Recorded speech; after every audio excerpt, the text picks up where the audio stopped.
Nida, thank you so much for joining us. For our viewers, Nida Kirmani is an associate professor of sociology at the Lahore University of Management Sciences, and she's also faculty director of the Saida Waheed Gender Initiative. Nida has published widely on issues related to gender, Islam, women's movements, development, and urban studies in India and Pakistan. She completed her PhD in 2007 from the University of Manchester in sociology, and her book, Questioning the Muslim Woman, Identity and Insecurity in an Urban Indian Locality, was published in 2013 by Routledge. Her current research focuses on urban violence, gender, and insecurity in the area of Lyari in Karachi. Nida has spoken out frequently in support of the Pashtun Tahaffuz movement, a non-violent protest movement demanding the rights for the Pashtun ethnic group in Pakistan's formerly federally administered tribal areas, particularly against human rights violations committed by the military and the Taliban against Pashtuns in the region. And of course, Nida, for anyone who follows you on Twitter, you're extremely vocal on all kinds of topics. And one particular issue, which I was hoping to get to later in the interview, but I'm going to push up because this is news that just came out.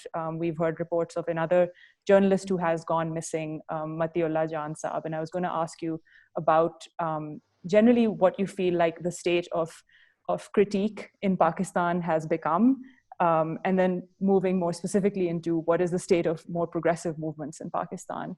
But I'd love to hear your take on really the state of whether of dissent and dissidents in Pakistan these days in the light of this recent news. Thank you, Nur, for that introduction, and thank you for inviting me to take part in this very exciting initiative that you all have set out. So I'm really happy to hear that this is happening, and seems like there's some wonderful people involved. So thank you for including me. Yeah, we just heard the news about Matiullah Jan, and I don't know, nothing is surprising anymore, I guess. He has been very vocal throughout. He's actually also been a supporter of the PTM, and generally, I think, speaks out quite critically about democracy in Pakistan. And even last week, when he was called into court for a tweet, I think, he didn't back down, and he got a lot of support from journalists and human rights activists. And I was impressed by how bold he was. And now we got this news that he's been picked up, and we're just hoping that they're just using their usual intimidation tactics and they won't harm him in any way, and that he's released very soon. But this is just part of a wider trend of cracking down on anyone, particularly journalists, but also academics who are critical of the state in Pakistan. And it seems like we are at a low point right now in terms of the state of critique and dissent in the country.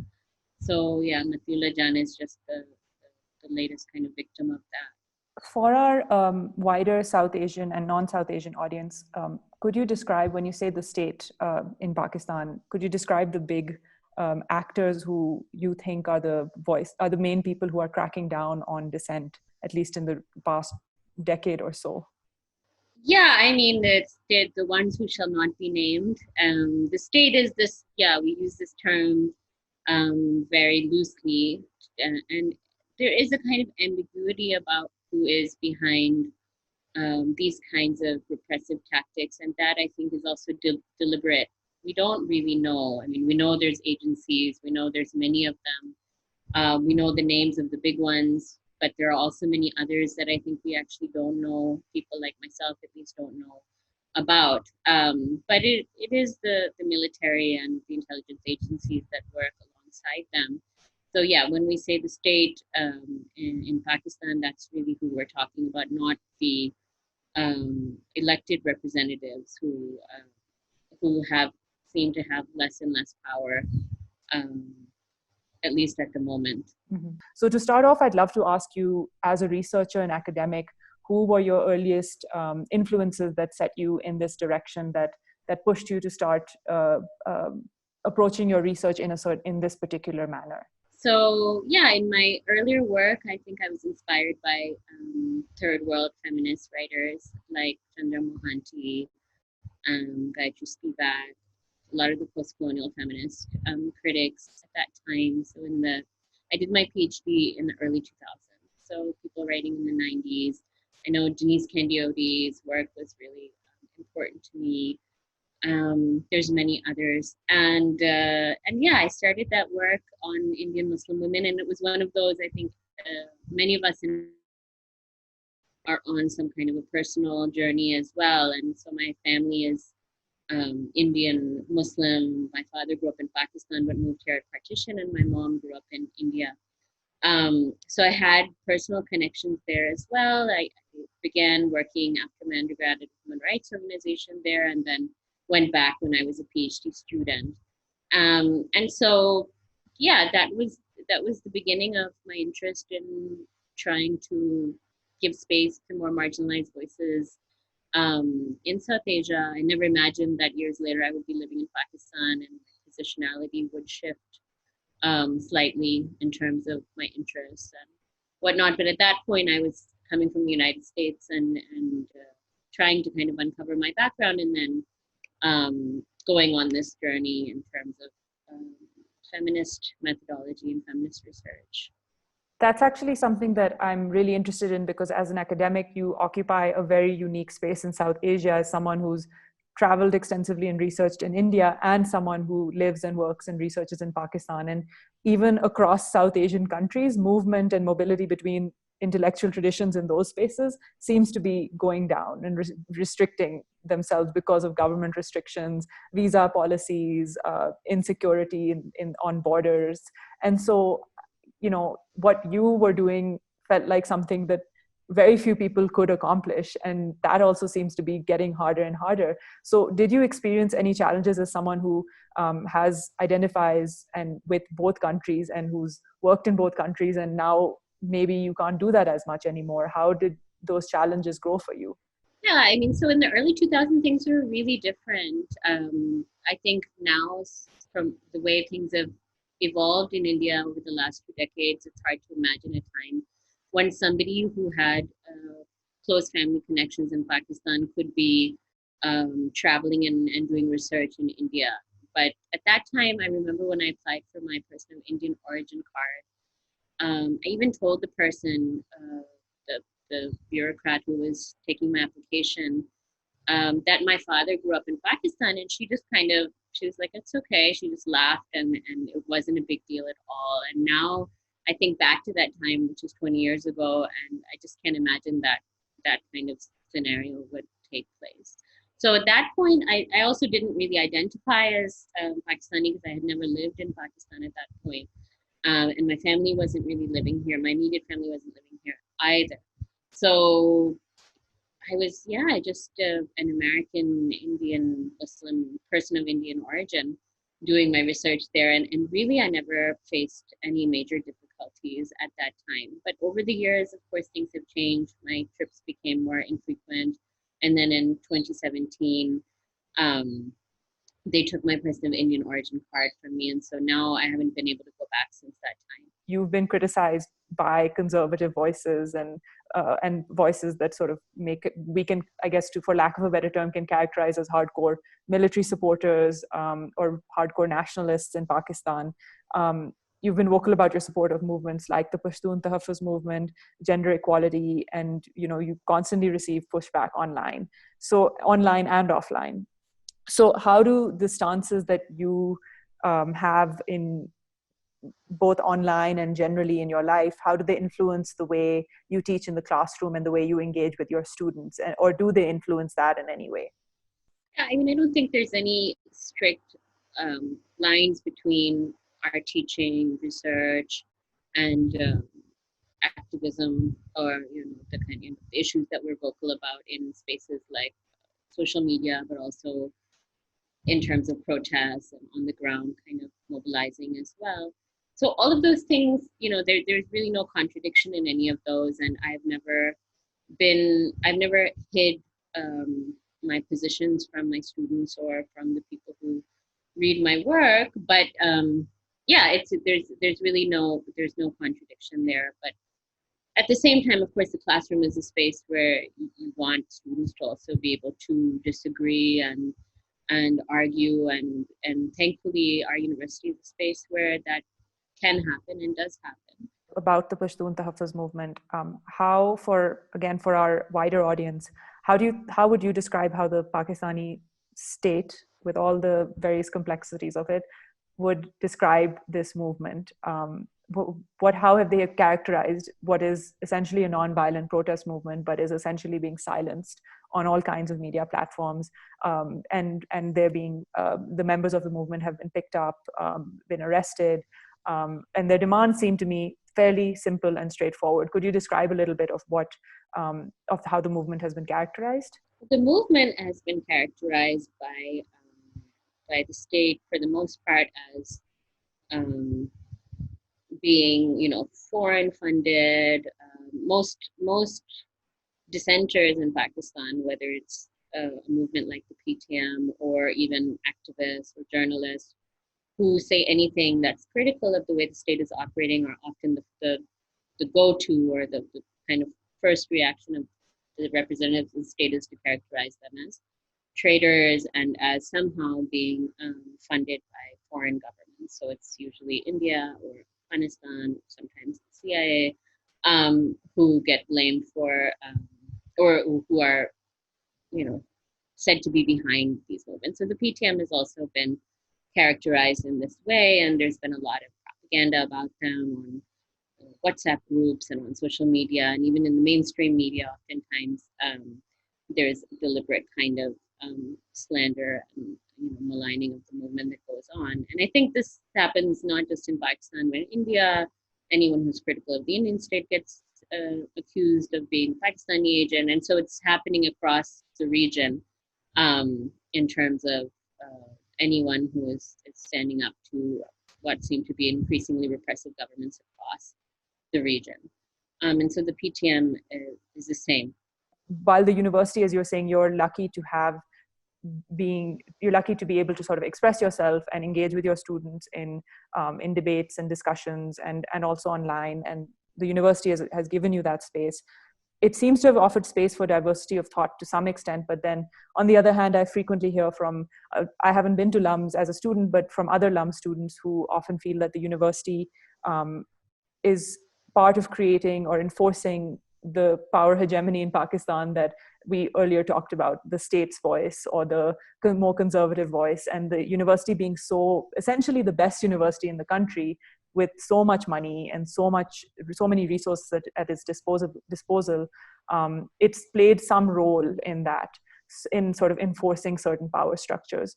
And so I'm wondering, as someone who is so politically vocal, how do you contend with this role of the university in enforcing these structures, and your own role in also trying to push back against it, and also as someone who has been fortunate enough to be given a space within the university to push back in a way, and also in through creating this collective and in other forums as well? I mean, I think that there is definitely an awareness of the fact that our university is very much a part of a certain kind of elite power structure in Pakistan. And perhaps it's a strategy as well to allow people like myself to exist and, part of the kind of liberal strategy of allowing certain voices to be there, having some events on human rights and keeping it within a certain kind of boundary so that you can say that we're a liberal institution and we support freedom of speech and human rights. But at the same time, behind the scenes, there's always a kind of, there are boundaries and lines that are drawn.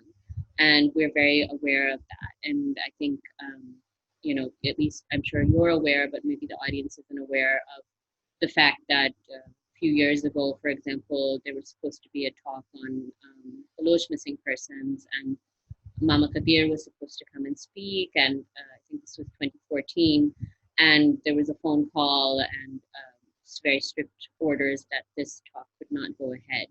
And so it didn't go ahead, and I do understand, pressures on the individuals who are called, because they're also trying to keep their students safe, and so I'm not blaming them at all, but certainly that's just a kind of indication of the fact that LUMS is also operating within this very constricted space, and we are aware of that, and we're aware as professors in the university that there's certain people we can invite and certain people that we probably cannot. So a few years ago, I think about 2 years ago, the students wanted to invite Pulalai Ismail, and they were, kind of asked not to invite her at that time. This was when there was a lot of pressure on her before she left for the United States. So there is that, we're always playing a balancing act between wanting to push back, wanting to invite those voices who aren't heard, who need to be heard, to give space, to create space for dissent, at the same time making sure that the students are not put at risk in any way. And so I think that is a tension that all of us have to face as academics or as people who are organizing on campuses in Pakistan.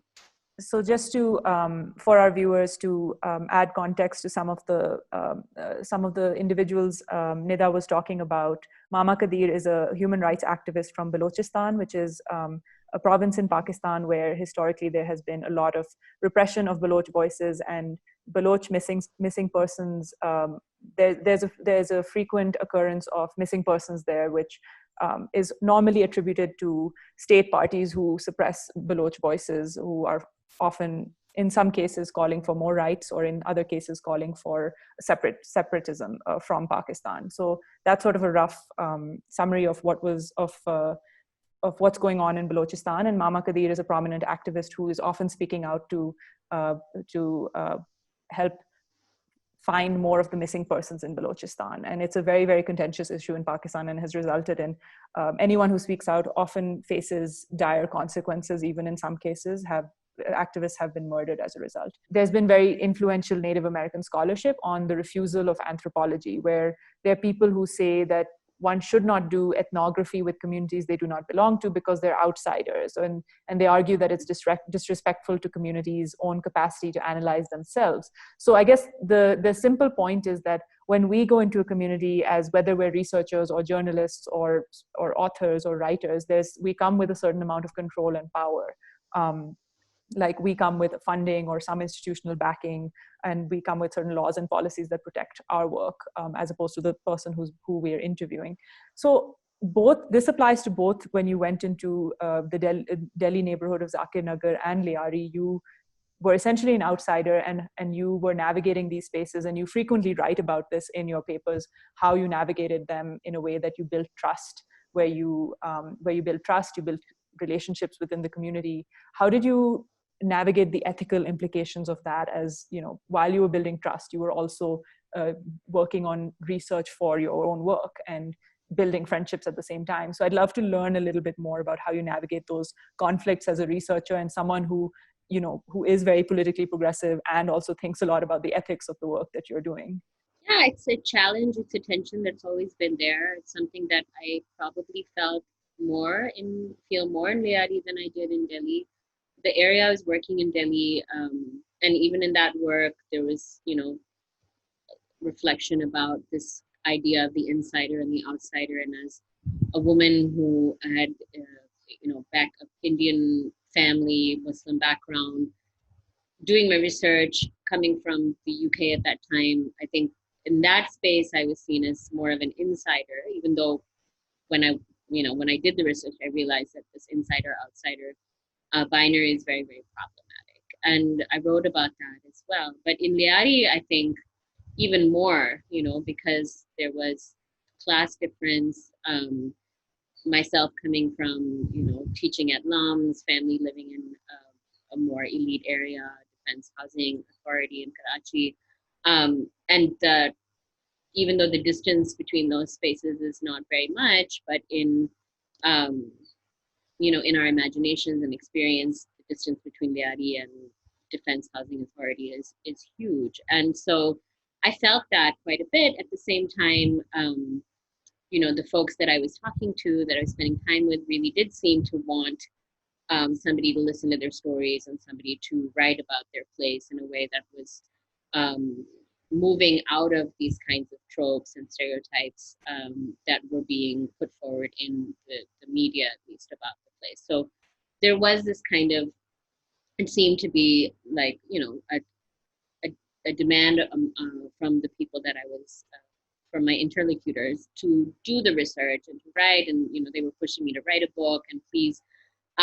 So it's not to say I was doing them a favor or this, some kind of like wonderful thing that I did. I realized always that this was benefiting me more than the people about whom I was doing the research. And so that's always been there. But I think that for all of us as researchers, that's a kind of tension that is there in our work, especially those of us who do anthropology or qualitative, use qualitative methods. I'm a sociologist officially, but who do that kind of ethnographic research. I think that burden is always there and that awareness. I think in Lyari, the way that I tried to, and you can never fully overcome it, but the way that I at least tried to in some way compensate was to be more involved in the organizations that were giving me their space and time, helping folks out, not just in terms of like financially, but also giving advice to students, going and doing talks about different things that folks asked me to do that might not have had anything to do with the research at all,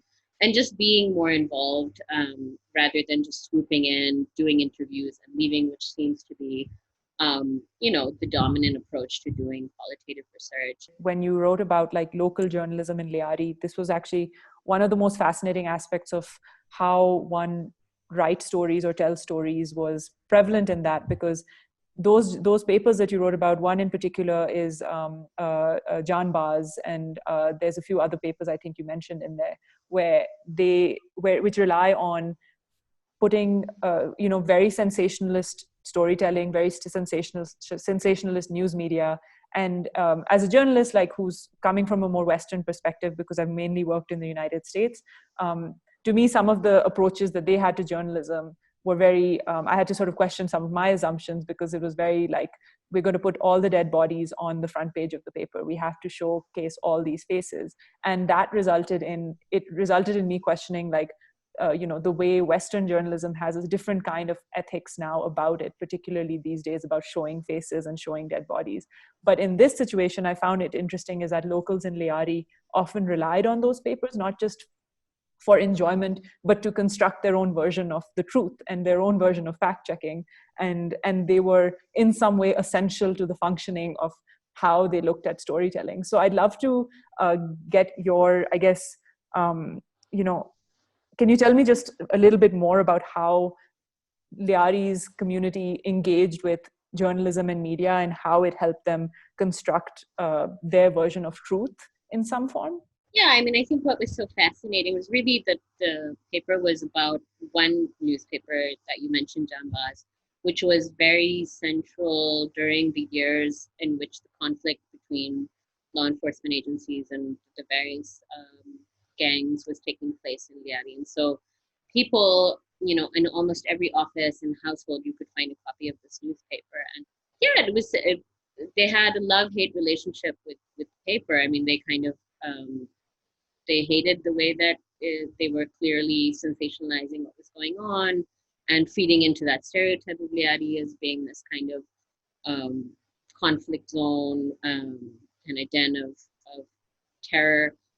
But at the same time, people also relied on this newspaper because there was no other source of information. That the mainstream media was not covering what was happening in Lyari in any way that was useful for the people who were living there and trying to navigate that space. And like you said, that this idea about the dead bodies, like, again, people didn't like it. They didn't like the fact that they were having to see these photos on the newspaper. At the same time, people used it as a way of actually finding out who had died, because there was no way of knowing. It's not that they were getting informed, for example, if somebody was killed in an encounter, the police aren't going to come and tell you that that's what's happened. So the photo in the newspaper really helped them navigate this extremely uncertain environment that they were living in at that time. People were engaging with the media in a very active way. They weren't just kind of absorbing and kind of passively receiving the messages that they were being given, but they were kind of engaging, questioning, and calling each other up, meeting each other, discussing, verify, doing their own fact checking. And so they're very much like the newspaper was involved in this, in a way also bringing the community in some ways together during this time of radical um, insecurity. This is looking at both Zakir Nagar and Lyari as neighborhoods that you've worked on, looking at mobility in those spaces, at the relationship that those spaces have as places where mostly ethnic minorities, religious minorities reside.